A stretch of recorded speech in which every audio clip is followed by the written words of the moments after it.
اگر شوہر بیوی کے حقوق ادا نہیں کر رہا تو بیوی کو کیا کرنا ہے؟ سب سے پہلے یہ پوچھنا ہے کسی سے کہ یہ حقوق ہیں بھی یا نہیں ہیں. صحیح. بعض دفعہ خواتین غلط فہمی میں ہوتی ہے کہ حقوق ادا نہیں کر رہا، حالانکہ وہ حقوق شوہر پہ لازم نہیں ہوتے. تو کسی عالم سے پوچھنا ہے کہ یہ جو حقوق ادا نہیں کر رہا تو یہ اس کے ذمہ لازم بھی ہیں یا نہیں ہیں. ٹھیک ہے. ایک بات. دوسری بات، اگر وہ علماء یہ بتا دیں ہاں یہ حقوق ہیں، تو پھر وہ کس نوعیت کے حقوق ہیں؟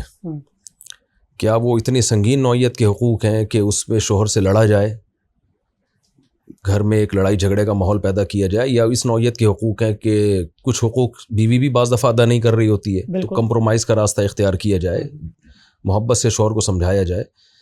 اور اگر وہ اس سنگین نوعیت کے حقوق ہیں، بے تحاشا مارتا پیٹتا ہے، بیسک نان نفقہ ہی نہیں دے رہا ہے، اس طرح کے نوعیت کے حقوق ہیں، تو پھر قرآن نے کہا ہے کہ عورت کے پاس خلا کا راستہ ہے، وہ شوہر کو راضی کرے کہ مجھے علیحدگی چاہیے.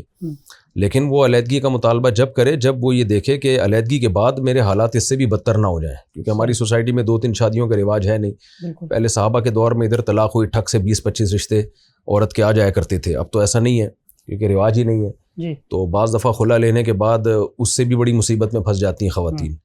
تو جائز تو ہے ایسی صورت میں، لیکن یہ کہ ایسا نہ ہو کہ اس سے بڑی ٹینشن میں پھنس جائیں وہ. تو پھر وہ اپنے خاندان کے افراد کو اور ان لوگوں کو سامنے رکھ کے ان سے مشورہ لے.